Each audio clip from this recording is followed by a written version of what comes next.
Hey all, Professor Seedbed here. When you think of important figures in church history, who do you think of? Some of the writers of the New Testament? Some popes? Some martyrs? King Henry VIII maybe? Martin Luther? I think all of those are fair answers. But do you know the story of John Wesley? Maybe you've heard the name Wesley or Wesleyan but didn't know that it had any historical value. Or maybe you go to a Methodist church and you know that he's the founder of that denomination. But I was raised in the United Methodist Church, and I went to a college called Virginia Wesleyan University. And I was still surprised to know that more than half my friends didn't even know who John Wesley was, both in college or at the church. And almost none of them knew his story. Even though they saw John Wesley's statue every day, they probably couldn't tell you the first thing about John Wesley's life or ministry. And so I wanted to make a video on what it really means to be Wesleyan and who this guy, John Wesley, really was on this episode of Religion IRL.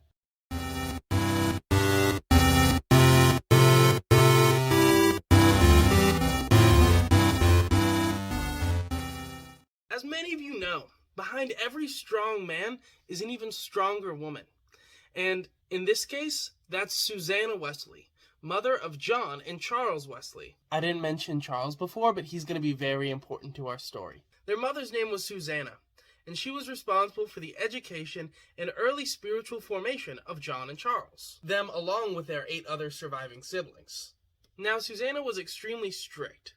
She insisted that the children not eat between meals, that they had to be extremely still during family worship, and that the kids couldn't stay up past 8 p.m. Now, she may have been strict, but she was also very fair. She would never punish children twice for the same offense, and she would teach them to pray as soon as they could speak. And her education was beyond anything at that time. The children all learned how to speak and write in English and Greek and Latin, and to learn geography and history, math, and biblical studies. And it wasn't just for the boys either. The girls learned the same thing that the boys did, which of course is extremely progressive for that time. And this strict yet organized approach would help to mold the Methodist movement as we know it. She was an absolute dynamo. In fact, there's this one story where her and her husband Samuel were praying, and he was praying for the current king. But she really didn't like the current king, so she didn't say amen at the end of the prayer. And Samuel got pretty mad, saying, "You and I must part, for if we have 2 kings, we have 2 beds."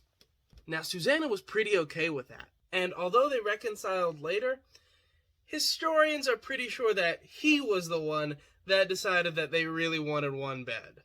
But like I said, Susanna was incredibly instrumental in not only forming John and Charles as people, but in implementing ideas that would later be used in the early Methodist movement.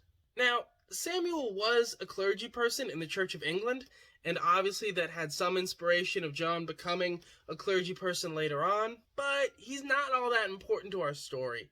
He was pretty bad with money and ended up in debtor's prison, but Susanna usually takes the credit for raising up John, Charles, and 8 other children. Now, in 1703, John Wesley was born in Epworth, England, and was the 15th of Susanna and Samuel's children. Although, like I said, only 10 really survived. In 1709, there was a great fire in this Epworth house. John's sister, Hetty, woke up to burning rubble falling on her bed from the roof. And she ran to go tell her father, who quickly tried to gather up as many children as possible. A servant broke a window and grabbed 2 of the children. Another servant went in the nursery and picked up as many children as she could find, including the 1-year-old Charles. And that same servant yelled for Jackie, her nickname for John, to come and follow her. John got scared and ran back into his room, and by the time anyone realized he was missing, they were all out of the house, and the house was already in flames. Samuel attempted to go back inside, but the flames kept pushing him back. And at that point, the only thing that the family could really do is kneel on the ground and give John's soul over to God. But that's not where John Wesley's story ends. He unhooked the latches of the window and begun to poke his head outside. None of the neighbors had a ladder, so what they had to do was stand on each other's shoulders to get John out of the burning building, just as the roof was collapsing in on the house. He was able to climb down, and from that point on, he kind of referred to that instance as him being plucked from the burning, like in Zechariah 3:2. I'd like to take a quick pause to say, I really don't know what it is, but for whatever reason, a lot of important religious figures have really early near-death experiences. I think about Moses and Jesus, and I don't know what it is, if it's some divine interference, if it wakes somebody up spiritually, but one thing's for sure is that it always makes for a really interesting narrative. And Susanna definitely thought that God had called him for something extremely important. And John even believed that this was the experience that waked him up. So many people do believe that this was the instance where God first called him into this greatness. Now, after the house was rebuilt in brick, Susanna continued to teach the children, and extremely well, too. She taught them so well that in 1720, John was accepted into Oxford University in Christ Church College. And from this point on, we know a lot of very specific details about John Wesley's life, because of how often and how well he was journaling. We even know day-to-day activities, like what scriptures he used, how often he prayed, and almost everybody who he interacted with. But while in Oxford, he had become ordained as an Anglican pastor, and he had gotten his BA and master's. He was asked to teach in a smaller college in Oxford called Lincoln College. But throughout this whole experience and his time at college, he began to question some things about his faith, like what really matters, Christian works or Christian grace? What leads to salvation? He pondered. And he even wondered if being a minister was what God was calling him to in the first place. And after much deliberation, he found that that was what God was calling him to do. And he was granted the status of a fellow in Oxford, which means he got his own room. And if you go to Oxford and go to Lincoln College, you can see it even today. You should check it out if you can. Also around this time, John's younger brother Charles would also begin to attend Oxford. And he had begun to organize a small ragtag group of Christians who wanted to hold themselves accountable to the scriptures. Very quickly, John became the leader of this group and implemented very strict rules into this holy club. Now, this group would meet about 3 hours a day, would pray 1 hour a day, and would fast 2 days a week. They would dive heavily into scripture and keep one another accountable so that when they messed up, they would have a place to go and tell somebody. The big question of the group is, how is it with your soul? Which is to say, how is God interacting in your life, and how are you responding to that? The rules were extremely strict, like I said, and one of the big ones was that, if possible, for nobody in the group to ever get married. That'll be important later. Now, this may sound extreme, but you have to understand the context in which John and Charles were doing this. Spirituality and organized religion in England and Oxford specifically were at kind of an all-time low. They were dipping in popularity because countries like France were taking a more atheistic approach to their culture. And so John wanted to have some kind of revival in which spirituality could be lifted back up into the mainstream. But he was mocked heavily.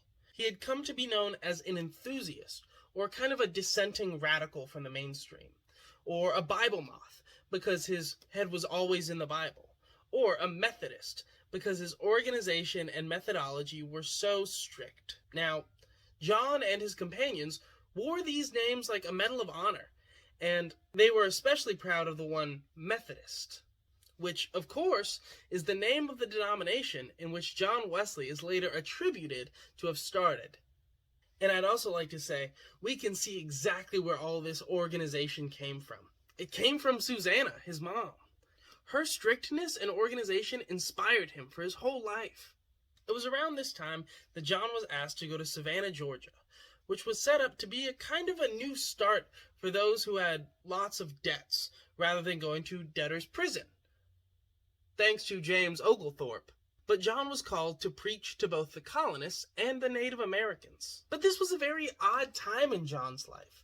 He still had lots of questions about his own faith, even after being a pastor. He was unsure if he could even preach in this new world. He once wrote in his journal, I came to Georgia to convert the Indians, but who will convert me? And oddly enough, there was kind of a group that converted him, or at least inspired him and uplifted him in the faith. The Moravians. This group was from the Czech Republic and also sent missionaries to the New World. But, unlike John, on the boat ride to America, they were constantly singing hymns and trusting in God. There's this story of this huge storm happening and John being completely freaked out.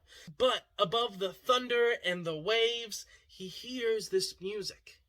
And he goes to the Moravian area of the ship and asks, "Aren't you afraid?"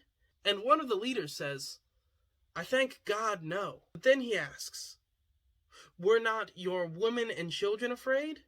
And he replied mildly, "No, our women and children are not afraid to die."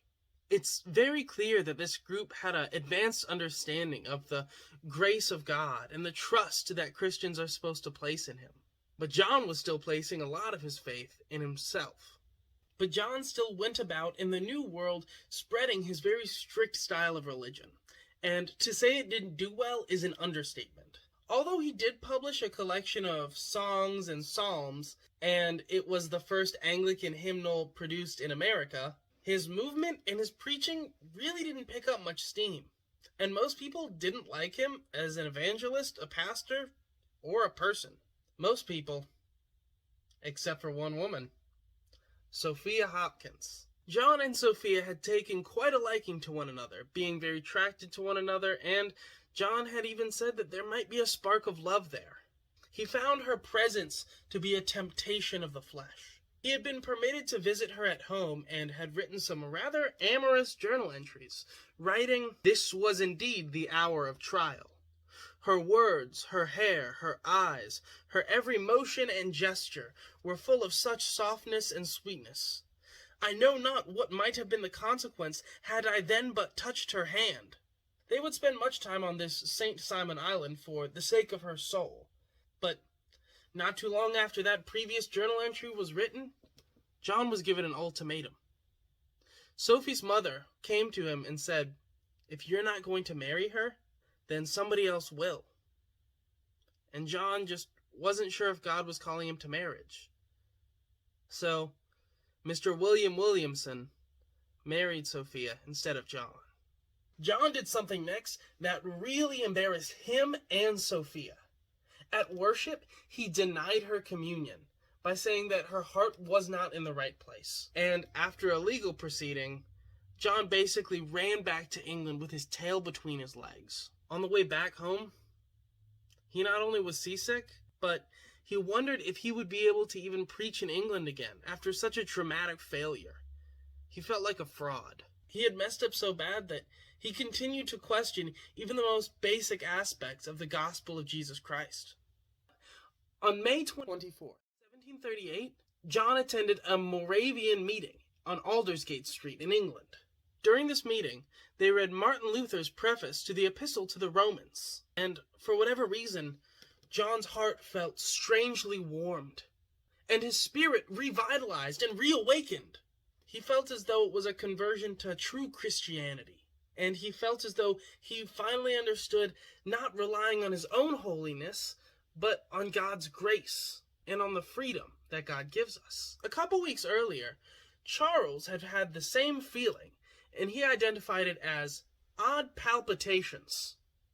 But starting at that moment, John was inspired again to spread the word of God and evangelize. He would ride on horseback along with a number of evangelists known as Methodists. They would ride all throughout England and Ireland, and not only start churches and worship communities, but also band meetings, similar to the meetings of the Holy Club that they had had. This movement picked up so much ground that the Church of England banned John from preaching in any parishes or churches. Well, John was in a little bit of a pickle here, until he got some advice from his friend George Whitefield, who had taken to field preaching.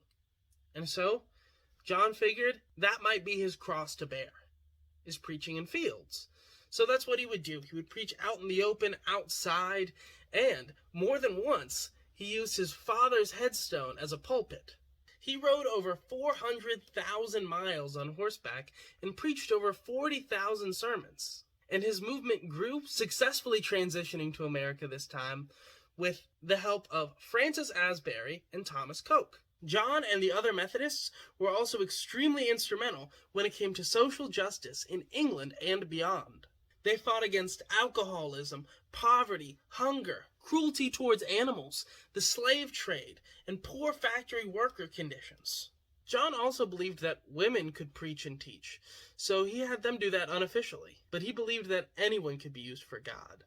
And he did this to make the world a better place, a holier place, more like what he believed the kingdom of heaven was like. He believed that grace brings about change and transformation.